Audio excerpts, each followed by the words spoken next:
Hello and welcome to another edition of Speak Up Portland. I'm your host, Rocco Giannetta, and today we are at City Hall awaiting a hearing that will determine the fate and future of West Hayden Island.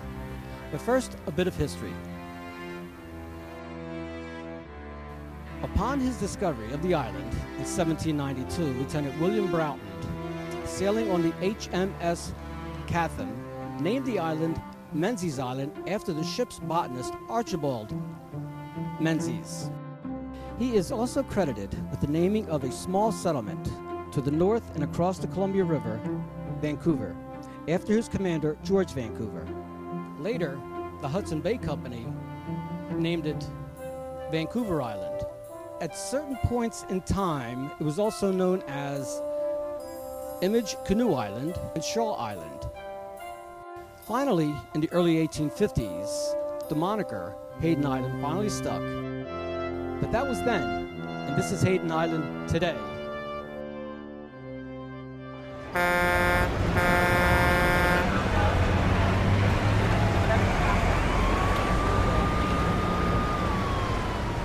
As part of the North Portland area, Hayden Island, a 1,600-acre parcel, is a bustling mix of residences, retail and manufacturing businesses, and choking traffic congestion. The east end is primarily residential. The central area serves as a Jansen Beach commercial complex and main transportation hub that connects Oregon to Washington. The west end is the area of contention. It has been a farming and nature preserve since its founding.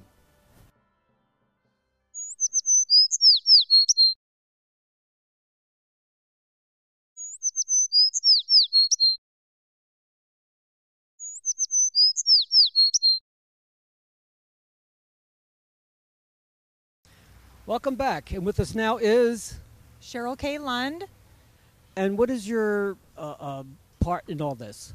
I'm a resident of Hayden Island, been there for 5 years. I live on a floating home. I am close to West Hayden Island. I see it every day. I experience it every day. I'm a taxpayer. I'm a small business owner. I have a lot vested in saving West Hayden Island in its entirety, from the port debacle of developing 300 plus acres and destroying the wildlife habitat that is critical to Portland and the entire region. So it's basically the impact of the construction that worries you, or is it the impact of removing the natural habitat? Actually, I am worried about all of the above. I'm worried about the impact construction on West Hayden Island is going to have to the island residents. To myself, I am concerned about decimating 300 out of 800 very precious acres of important wildlife habitat. That habitat supports endangered salmon, turtles, osprey, eagles, deer, you name it. It's out there, and it is already crowded enough. You take 1 square inch of West Hayden Island away from those animals, and they are going to lose their home. And a key word, you said they're crowded.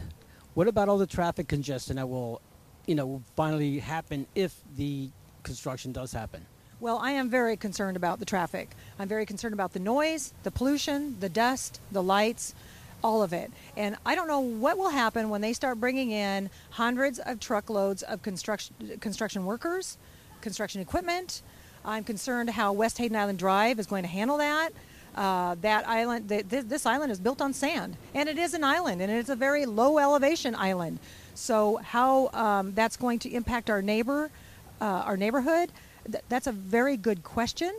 Common sense tells me it's going to be a negative impact, but unfortunately, the city and the port haven't seemed to have addressed that. So I don't know. Maybe they think that it's going to magically not appear or not happen. That's a big question that needs to be answered before anything was to go forward with development of West Hayden Island.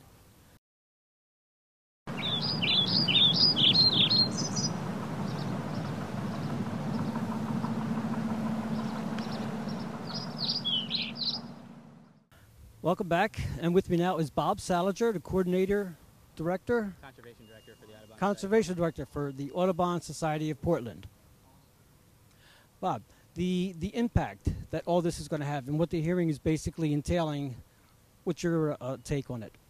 Basically, the hearing's about whether we should put marine industrial facilities on the West Hayden Island floodplain, which is an 800-acre wildlife area, really one of the last big remnants of the historic floodplain that we have in the city, and a critically important natural area.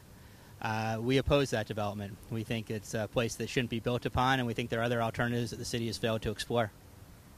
Since its founding in 1792, it's been nothing but farming and a nature preserve. So, and it's also in the floodplain. And of course, back in 1996, there was that great flood. Were you there at the time? Are you familiar with it? Yeah, I'm familiar. The island was underwater, and in an age of global warming and with this city's commitment to sustainability, the idea that we would develop a place like this is just ridiculous. It just flies in the face of all of our sustainability initiatives. And as I mentioned, we really haven't looked at good alternatives that are out there. One is to use our existing land base more efficiently. The port's consultants dismissed that out of hand and chose not to look at that option. Another is to get the two ports to work together more collaboratively, Portland and Vancouver. We accept this destructive competition between ports, which is bad for our economy, and it's also bad for efficient land use. But it's the way we've always done things, and it's the way that the port would like to continue to do things. We need to be looking at those kinds of solutions rather than destroying critical natural areas.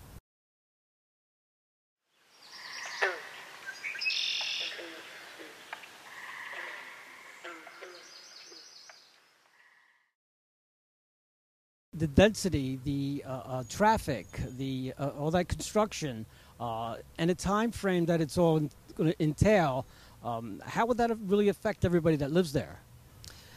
It would destroy the livability of that community. It would create traffic and pollution problems. It would continue to deprive the area of access to nature. Right now, East Hayden Island has a total of 1 acre of parks out of their 600-plus developed acres. And, this could really provide the community with a world-class natural area and, nature-based recreation opportunities. I think this is really an historic moment. This is one of those big decision points where we decide really what we want to look like going forward and whether we have the courage to do things differently than we've done them before. This isn't about jobs versus the environment. This is about whether we want to have sustainable jobs in a sustainable environment. And, it's easy to fall back on the old ways of doing things because it's comfortable and maybe because it's politically safe. But that's not a path forward that's going to be sustainable either for the economy or the environment. And I think we need to look at some of these things, too. I mean, we're talking about one of the most inefficient land uses in our community. If this project goes forward and it meets the port's best expectations, it's going to provide a total of 4 jobs per acre. That's astounding. And it's a gargantuan project. It's the equivalent of more than 200 city blocks. And so it's going to provide 4 jobs per acre.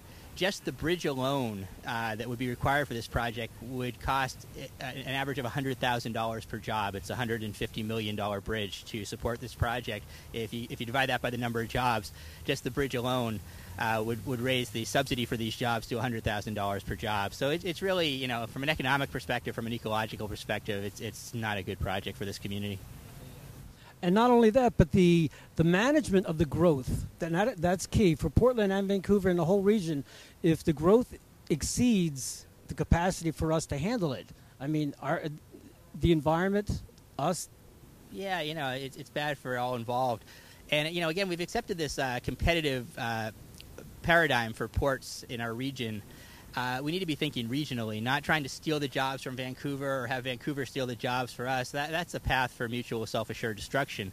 What we need are these two ports working together to maximize the efficiency of the land base, provide jobs on both sides of the river. That will not only help us deal with our economy, it will also help us deal with housing imbalances and traffic congestion. We want the whole region to be successful, and we want the whole region to be sustainable. And the only way to do that is to think regionally. Unfortunately, what this project propels is this myopic, competitive, inefficient approach to port development that we've done for the last 100 years.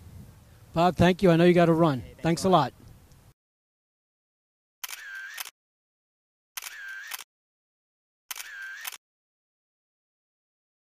Welcome back. And apparently this is the bus group that just arrived. Yep. And Hayden Island Group. hold. Hayden Island Livability Project, and folks from Hayden Island here to basically protect West Hayden Island from being, for lack of a better term, raped by the city of Portland and the Port of Portland. So Are these all residents? These are all residents from Hayden Island, yes. So, what is your thoughts on the impact that the project would have on all your neighbors? Well, it's part of these folks are from the manufactured home community, which is an environmental justice community on the island. We've already been fighting against the CRC concerning the bridge project they want to put through, and so now they want to put construction on the other side of that community and ruin a beautiful, wonderful wildlife refuge over there. And it could be devastating, from light pollution to noise pollution to pollution in the air. So. Also time pollution, because it's not going to happen overnight. No. It could be a 4, 5 year, 6 year endeavor, and that would just impact you heavily. Yeah, over a long period of time. And a lot of these people are living on fixed incomes and can't just pick up and move. And it's a nice area that we want to preserve as a nice area and a nice place to live. So. And you were? I'm Eric Redekop. I'm the chair of the Hayden Island Livability Project. Thanks very much, Eric. By the time this show airs, the decision will have been made whether to commercialize West Hayden Island, or, as this photo on North Marine Drive shows, it will remain a natural preserve. But that's just me. What are your thoughts?